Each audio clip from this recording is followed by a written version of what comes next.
There are so many challenges to food access in this country. The conversation around food poverty and food insecurity is so stigmatising. A lot of it is to do with choices and making informed choices. Price is the really obvious one that tends to come up in terms of accessing local and sustainable food.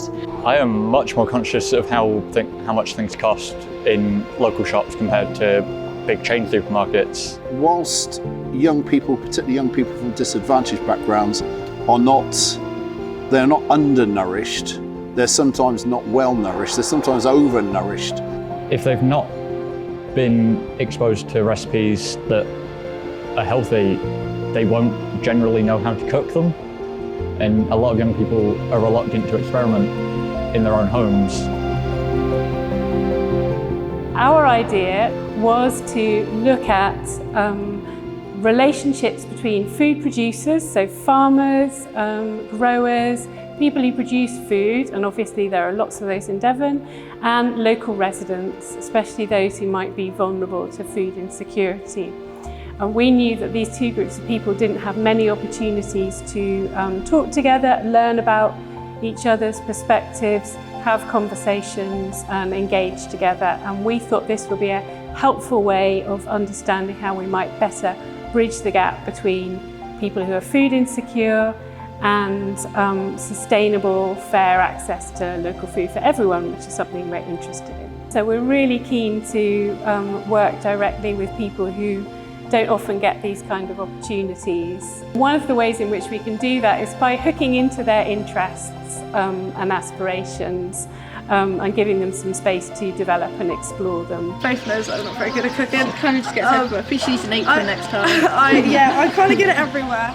I don't cook at home, so this is like a nice opportunity to cook. Yeah, I don't really cook at home that much. We were in Sat the choir room and Chris came up to us and said, would you like to be involved in this project? We're going to be cooking, we're going to be going on trips to farms and stuff. We're going to be learning about where our food comes and stuff, and I thought, pretty cool. Yeah, we just signed up for it. just thought that was a nice thing to do. We wanted to do it together. Yeah. And we were feeling our friends. So yeah. I think kind of just learning about like food benefits and like how to cook it, and like that just kind of like improves your cooking skills. Yeah. My mum's out of town, my dad will just order takeaway. He won't do anything. He'll cook a few chips in the chip pan, buy it. I think it's been pretty chill, just been pretty fun. I mean like we're learning at the same time having fun. It's not like chips or anything. Yeah, it's just chill. Yeah. Learning to cook because I'm scared for my future. Oh, I'm scared for your future. Thanks, mate.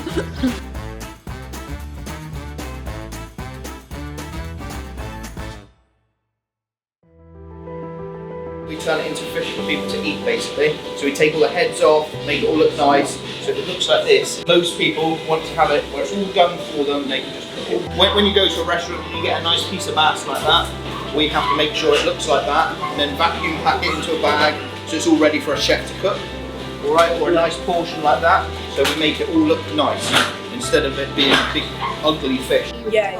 I like haddock. Yeah. I just eat scampi. I like it. I love fish. I hate Fish so good. And where do you get your fish when you eat? Fish and chip shop. I've got fish from here, like Apple. Yeah. Like this. It was really good. It was it was bass or it was cod. Where is the best fish and chip shop? Great Lakes. I don't know. Pelicans. Not to take away. Mr. Chips! We're going to go to Mr. Chips for fish and chips. It's a bit of a key. So what we'll do is we'll head back to the youth centre. Right, 3, 2, 1. Oh, I can't even get a bite. I'm just gonna... Those are olives. No reaction. Cold. It's chewy. And it tastes like olives. How is it? I feel like it wouldn't have a taste unless it has olives with it. So it just tastes like olives. It tastes like olives. Yeah. Just tastes like olives. What about texture? Texture is squishy and like rubbery. It tastes like gum. Is it rubbery? Yeah. I can feel the tentacles. Oh, I don't like that. Go on, Charlie. That's one thing we don't want it to be. We don't want them to feel like they're in a classroom at all. It's meant to be fun. They're at youth club. They should still feel like they're at youth club. It's been a bit difficult to like feel like you're doing something with it being so open and so like free flowing. Because this project is different to the phase 1 in that it's much more led by the peer researchers. The Bideford peer researchers definitely wanted a bit more structure to how they came about their role. It was sort of like, okay, why are we doing the project? What are the outcomes of the project meant to be? What's our role? There's been some really lovely moments where people have just been full of excitement and joy and tasting things, and the conversations have gone off on things like textures, which I hadn't expected them to be quite such big conversations about food textures.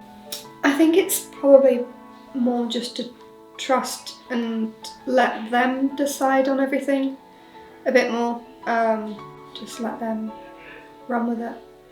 It's been the key thing, I think. Let them decide as much of it that they can. Yeah. There's no point in us dictating what they should be doing. We're used to kind of quite target-driven projects where there's expectations that there's going to be really measurable outputs and impact, and you tick some boxes because you've seen so many people and keep the numbers. And this is a research project, and that's very different. It's peer research led as well, so the peers, the young people are leading on what they want to do. So that in itself can be challenging, not to tell people what to do or to lead it and say, right, today we're going to do this and tomorrow we're going to do that. That's a challenge, because I think we're used to working in that way. I think we kind of have to accept anything can happen. There could be any sort of outcome. We're not really dictating like where the project goes. It is up to the young people. I think if they got something out of it, if they thought it was beneficial to them in some way, whether that's they learned a new recipe or learned a new skill, gained some confidence, I think that would be a good measure of success.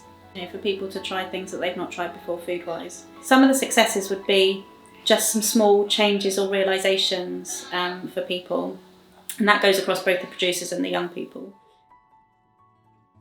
Hubby worked for father-in-law, growing the veg, and he just did a little sideline, growing the lettuce, and we grew thousands of dozens of those that went everywhere, but we couldn't compete with Europe prices. That's our competition. It's cheaper to buy in from Spain and Holland than it is for us to grow and produce. Unfortunately, the majority of customers want the cheapest going and don't even consider where it's come from, what it's done. I mean, what food miles would you put on that? You could probably call it steps. I mean, the fields across there, just walk across the road. As I've been in education, I had my own gardening club at school, so we grew our own food, and the school actually cooked it in the kitchens, and the children absolutely loved. That was theirs. They did that. That was their hard work. They grew it. I mean, what more pleasure can you have? And if you can instill that in a child and encourage them to do that at an early age, the benefits are great. I mean, the food is far superior. So if you go to a pub for lunch, perhaps, and you've got cauliflower cheese on the menu, it's highly likely that it's one of our cauliflower. We're in a field of asparagus at the moment, so we grow about 25 acres of asparagus. It is quite an interesting crop, it's quite different. It's quite a busy crop for a very short season, so we only harvest it for about 10 weeks, and we stop harvesting on the longest day, which has just passed, and then you let it grow up to a fern. So the asparagus you can see here has grown up into a fern. This was a new bed, so I didn't harvest this one for the whole season. This one was just harvested for about 4 weeks, and then I stopped early, and that puts the goodness back into the ground for future years. So next year I should be able to have a full harvest from this one. 4 years before you get a fully established bed. So you have to be quite patient, and it's quite a long investment. But then hopefully, if you can control the weed, it should last for 20 years. We supply directly to quite a few shops all around North Devon, all the wholesalers in North Devon, and we supply a couple in South Devon as well. So wherever you go in Devon, you quite often see our asparagus pop up. We're running this group as a Food for Thought project with Encompass Southwest clients. We've been running this course for 20 weeks in total, from April to September, and it's really great because they've been able to see everything from the very start of the growing season right through to harvest. We started with the bare ground up at the top, and the clients have managed to plant all the seeds and planted all the plants that are in there, and it's really nice to see how much their engagement has grown along with the plants in the garden as well. It's about connecting people with local producers and having conversations about where their food comes from. I've been doing loads of planting and picking all the veg, and it's so much fun. I love it. I get to be outside, I get to see people I don't normally get to see. I actually managed to reconnect with a friend. I knew a little bit, but now I'm an expert in tomatoes, thanks to Sam. I'm always on the tomatoes, but I love tomatoes, so I'm very happy with that. For the last few weeks I've been getting them to take home as much veg as they can carry, and they've been cooking it at home themselves, which is great. I think it's a bit of a new experience for a lot of the clients that come here. They're quite used to things that are quick and easy. I think when you take the time to grow and look after the veg, then you're a little bit more inspired to do something with it. Honestly, working here and getting a lot of vegetables has been the best. I have recently discovered that I adore yellow beans. Never knew that. I'd never had the chance to. It's like that they're so fresh and they're just crunchy and they have this slight sweetness to them. It's just been so nice to see the joy on people's faces when you're harvesting potatoes or tomatoes, and yeah, it just reminded me that I used to be that excited too, and that's been a real pleasure. Honestly, I don't know how to describe how amazing it has been to be part of this. There's learning how to literally grow your own crops at home. There is the social aspect of getting friends, and I've made new friends because of this. It's honestly the best. We're trying 2 different cheese straws from 2 of the vendors here. So we have Lucho Bakes, and then we have Exmoor Feastings. Okay, right. What one should we try first? The Lucho's one. Lucho's, okay. It tastes like it's from Tesco's. It's still really good. It's good. Yeah. It's like a cheese cracker thing. Cheese cracker? Okay. I've never tried these before. Never had a cheese straw? No. Exmoor Feasting. Rather subtle Oh, flavour. Actually, that one's better. So this one, It's one of them mature. it's got like mustard in it, I think. It's more fancy. But less cheesy, I think, than this. What do you think? I prefer that one because it's Yeah, not mine as do. cheesy. It's got all different flavours. Exmoor? That one. Exmoor. You get more bigger bite for your buck. And it tastes nicer. That's why I say. But they're both very good. They're both very good. They have different flavours, yeah. They're awesome brownies. Yeah, we're going to interview the man who's running it. Hi, my name's Scarlett. What's your name? Flynn. Flynn. What is your favourite flavour? Well, the awesome chocolate is the one that won Best Taste in the Southwest last year. I'll give you a taste of it in a minute. Eggs are local, and we try to get things as local as possible. Ready? Let's try it. On Christmas, Oh, it's all over my fingers. I'm so sorry, Gareth. We use all local produce inside the pasties, and the recipes are from like old traditional recipes. So we just try and keep it as high quality as possible. Has this started as like a family business, or is it something you started yourself? It was something that I started myself about 10 years ago. I had Eli, who's now serving, was 3 months old. And I was making pasties at home, but instead of just doing 5, I was doing 40. And then my partner said it might be a good idea if I was to do it professionally. So 10 years later, here I am. But I like coming in and doing shows like this, so I interact with people like you guys, and I get my kids to come out, and we have the beautiful weather like today with views of the sea, and you never know what each day is going to bring. So I think I love every aspect about it. It's just not easy to run a static business these days with food costs and staff costs and everything else you got to pay. So decided to go mobile, hit the road. How much did it cost to start up your business? So because I came out of the restaurant business, I had money to buy the van. Something similar to this, you're looking at 20 grand, 25 grand. Once you've got the van and you've got an idea, you can go for it. I think the thing with vans is keep your menus short and small and go specific. I'm Mel James, I'm the event organiser here with my partner Will. So we put on Feast last year for the first time and it was really good, so we did it again this year. Not only is it a great day out for people, but we've got like 45 local small businesses here who depend on events like this. It keeps them afloat for the rest of the year, so I don't know how many we've had through the gates today, but it looks like everyone's having a really good day. Everybody here has got really good quality products. If you haven't got a good quality product, you don't sell. One day I told Luna, tomorrow I will start to make bread. I was like, I don't know why. I started to make bread. And I started to give bread away to neighbors. And people say, well, you need to do this more because it's really nice. And I went, well, no, this is not just a hobby. And one day someone paid me for that, £2, which are actually really important. This is the first £2 I got paid. Oh, wow. And then I made that dish to remember where everything started. That's amazing. Yeah. It's something that I always like. I like cooking and I get joy and always smiling. Because I say to people, once the smile gone, that's it. So I'm always smiling and people, it makes you happy. It makes people happy to pull people together. And my wife said to me, why don't we do underground restaurant? So we open our house up and put it on Facebook and people come in and buy the food. And then they said, oh Monty, the food is so good. Why don't you open a restaurant? And in my head I'm thinking, restaurant, I've never done that before. So why not buy a trailer? So I bought the trailer and I started with the trailer. And from the trailer, led me into a restaurant in Barnstable. I love working with the youth. The youth then wanted to do like jerk chicken and everything. And I showed them how to cut up the onions and prepare the thing. And show them how to hold the knife properly and make sure they don't cut themselves and using the right chopping board and everything like it. So it's a process, a slow process. But after it's been done, they all enjoyed it. The young people are not rude. It's just because of circumstances, you know, and once you get it right, you have no problem, no problem at all. You just need to have the time out to take patience, to listen to them, and it will be so rewarding.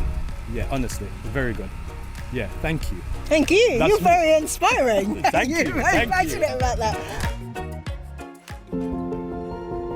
For us, it's been a fascinating project working with young people because it's about fundamentally building their confidence in talking and discussing and reflecting and reporting on something that perhaps I haven't really considered much before, which is where does my food come from and why do I make certain food choices? They have grown in confidence hugely. They've gained research skills. They've been able to talk to, interview producers and farmers. They've asked very pertinent questions. They've been able to record those in different ways, and then they've come together to reflect on that. So we've learned a huge amount from them. They've learned a lot, I think, about not just food and food production, but also about themselves and what they're able to do. And it's really built their sense of agency and their sense of responsibility. And I think those are life skills that will hopefully be with them for many, many years to come. Many of the people we support need support around their mental health. There's anxiety, depression, trauma. But what we've noticed is that the traditional method of sitting with a mental health nurse or a practitioner or a professional often doesn't work for people. You're kind of in four walls. And so what we wanted to do was to be able to offer our guys something outside and start to reconnect with nature, and the Food for Thought allowed us to do that. We designed a 20-week programme for guys to go out with Samir, go up to Tor Valley Organics, which is just the most peaceful, tranquil place that, you know, even if you're having a really bad day, it's somewhere where you can just leave all that at the gate. We designed a package that was going from breaking ground right through till cooking with the produce that you've made. And what we've seen is that that project has given people hope. It's given people confidence to try something different. They've reconnected with friends. They've made new friends. I have been absolutely blown away by the impact it's had on the people that we support. I think Space has learnt a lot about what they can do to support young people and good eating habits. Although money is still a very big part of how young people buy food, there is now a conversation about the origins of food and supporting local producers as well where we can. Encompass Southwest are talking about how they can embed the learning from this project into their services for the long term. This can't be a one-off. So for me, I want this to be our business as normal. I want to be able to integrate this into the support that we provide people, that it's not just an add-on, it's something that actually, if people are going to make real inroads to recovery and also discovery, then this is something we've got to introduce. There's a huge legacy here, I think, for all the project partners, for Devon Community Foundation, for Encompass Southwest, for Space, for Barnstaple Town Council, for the young people and their families. And hopefully for the food producers as well, because we've started a conversation now between local food producers and farmers and young people. So I think it's opened the eyes of young people to what's possible in the locality, and I think a lot of them have got quite interested in the food system and seen it. It's opened their eyes to what's possible for them. So there's been a real buzz with young people not directly involved with this project as well. So I think there's going to be a real legacy with this. I think it's going to pay dividends for years.